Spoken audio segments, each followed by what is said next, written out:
Hi everyone, welcome back. In the last session, we discussed in detail why Python play such a critical role in the data engineering world. By now, I believe you have right motivation and clear purpose to learn Python, not just as another programming language, but a tool to be a better data engineer.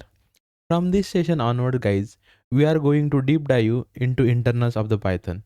Over the next 3 sessions, we'll focus on building strong base on how Python actually works internally. Let me share high level plan with you guys for the next 3 sessions. Okay, in today's session, we are going to understand how Python executes the code internally. In the next session, we are going to understand how and why everything is object in a Python. So Python is completely object oriented, but we are going to understand that in a great depth how Python is completely object oriented and why. After that, we are going to understand one more important internals of the Python, mutable and immutable. These are the two different object types in the Python. So guys, Python does not have a lot of internals. That's all. This third session going to be a last session on internals of the Python. By the end of these 3 sessions, you will be not writing just Python code, but you will understand why it behaves the way it does, which is going to really help you write more accurate and optimized code, and that is going to set you apart from other data engineers. So enough of the introduction, guys. Let's get started with understanding how Python code works internally. Okay, works or executes internally. Now guys, there are a lot of discussions and debates around whether Python is compiled or interpreted language. I'm not going to go into that discussions. I will explain you how Python code is actually executed, and once you understand that process, you will be able to decide whether Python is compiled or interpreted or something in between. Before we dive into Python's execution, we need to understand difference between compiler and interpreter. Okay, see guys, both compiler and interpreter does same basic job of converting your high level programming code into a machine code. Now you will say, if both compiler and interpreter doing the same job, what is the difference? See guys, difference is when this conversion happens. Okay, so in case of compiler, it's straightforward. Compiler converts your entire code into a machine code before execution and then run. So in case of compiler, flow looks like this. There is a source code compiled by compiler to generate the executables. Now executables are nothing but the machine code. So guys, just remember one thing. Machine code is always consist of zeros and ones, which are binaries, and your hardware only understand machine code. It can only run the machine code. Okay. So whatever executables are generated by your compiler then gets executed to produce the output. Now, in case of interpreter, this execution does not happen all at once. So interpreter takes each line of the source code and then interprets it. So basically interprets means converts it into the machine code and execute it to generate the output. Okay. But in case of interpreter, this execution happens line by line, while in case of compiler, all the code is converted into a machine code before execution. Okay, so this is the difference between compiler and interpreter. Now let's understand how Python code gets executed. Okay, see guys, we write our code into a high level Python syntax and store it using a file which is saved with .py extension. Now this is a high level code, guys. It cannot be executed directly. It needs to be go through series of transformation to execute.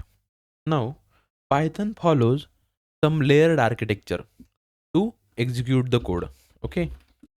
Now this layered architecture consists of two steps. Okay.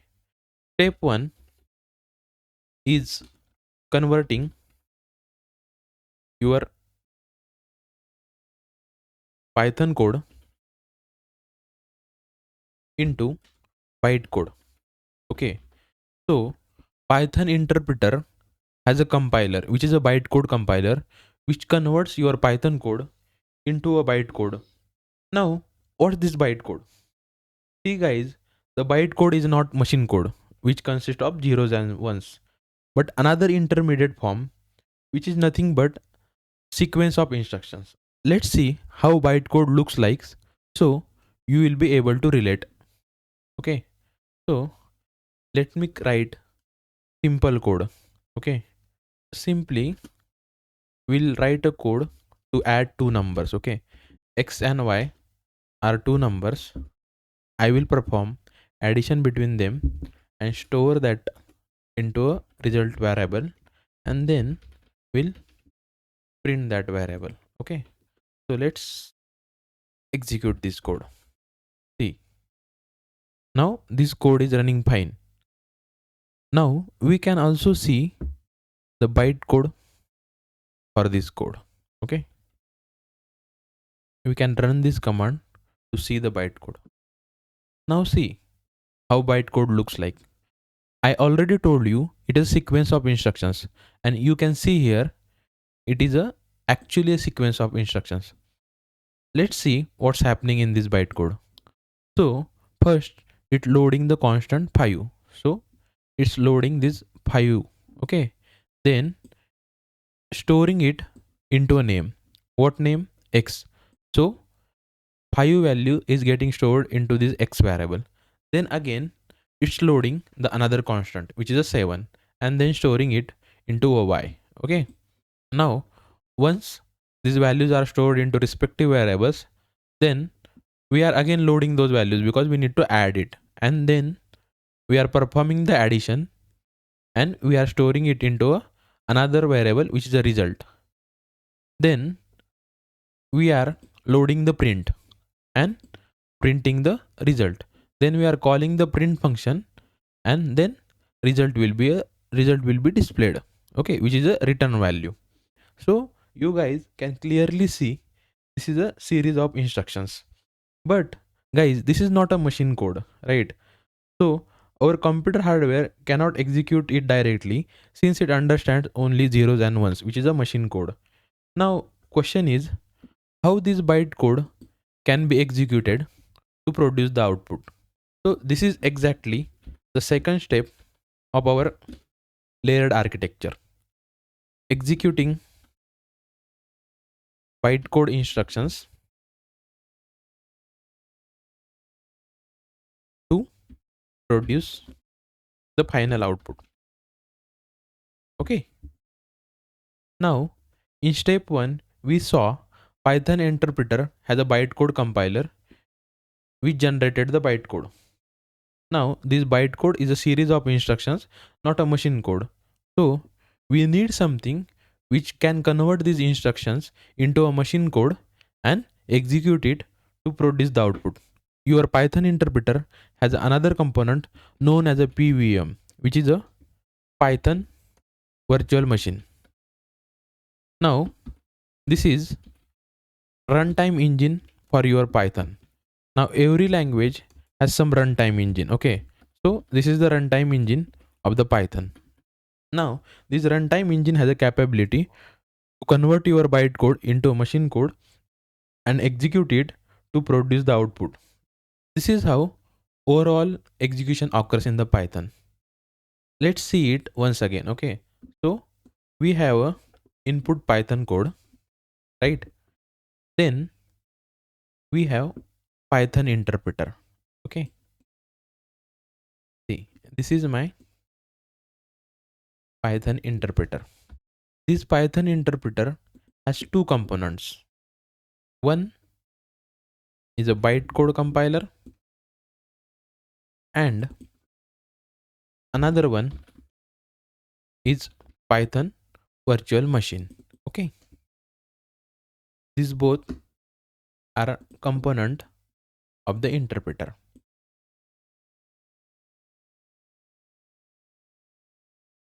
Now your input Python code is compiled by bytecode compiler into a bytecode.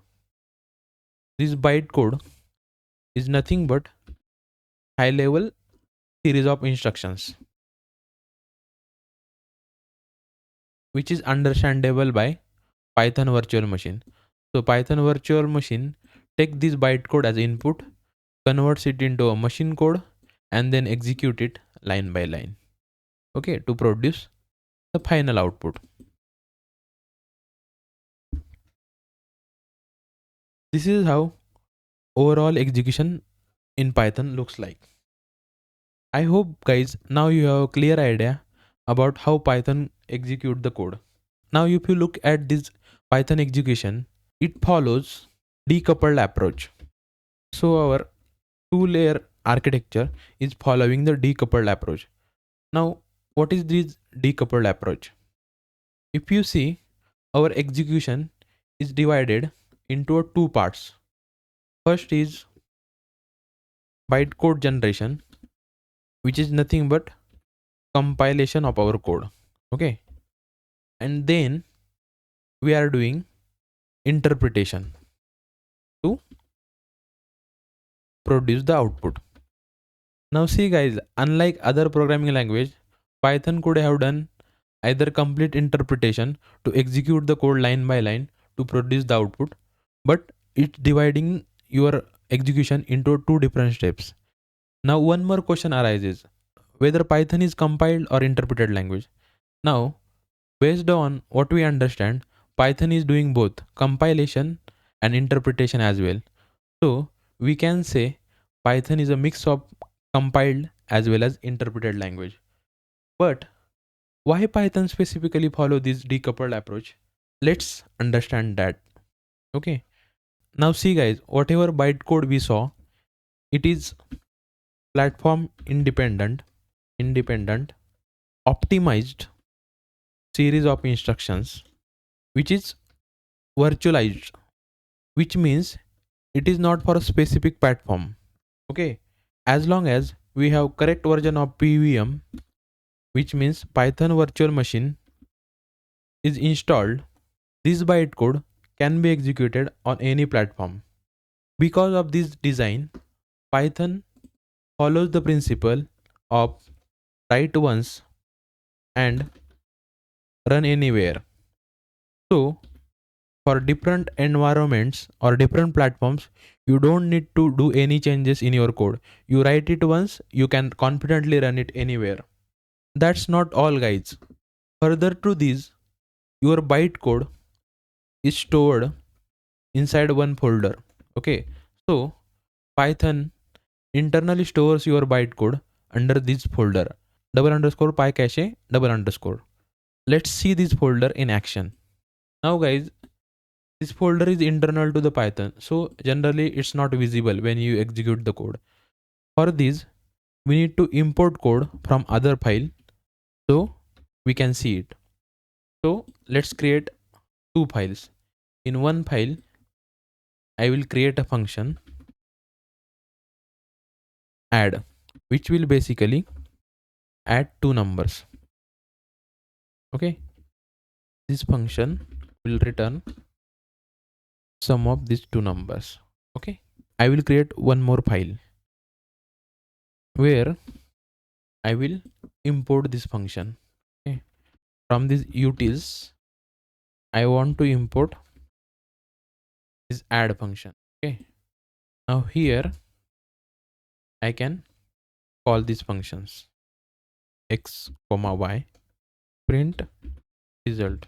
Now if you see, we don't have any pycache folder here. When we execute this code, this main file. See, here PyCache folder gets created. Now this is nothing but your bytecode. Okay, so during first execution, your bytecode is generated, and then your interpreter converted this bytecode into a machine code and executed it. Now, if I run same code again, there are no changes to this bytecode. So your bytecode is getting reused. This is a really powerful feature, guys. Once your code is compiled to generate the bytecode, that bytecode can be reused. So this really speed up your execution. Now we understood how this decoupled approach work. Okay. Now how it helps in data engineering world. Okay. See guys, data engineering is all about working in different cloud platforms, distributed systems, and different compute engines. So here, instead of worrying about platform specific builds or recompilation, data engineers can focus on writing business logic, data pipelines, and performance optimization. Python's bytecode storing ability will help to improve the efficiency of the jobs. Okay, this is one of the key reasons why Python has become default language in the data engineering, big data processing, and AI workloads. It allows to write code once and confidently run it anywhere. I hope guys by now you have clear understanding how Python code is executed internally and why this decoupled execution model is helpful in data engineering space. This is one of the most important internal behavior of the Python guys. When we don't understand what's happening behind the scene, we may still write the correct code, but we struggle to write efficient, optimized, and scalable code. If you find this content useful, please like and share this video with your friends. For more such videos, please consider subscribing our channel. Thank you and see you in the next session where we will cover another interesting internals of the Python.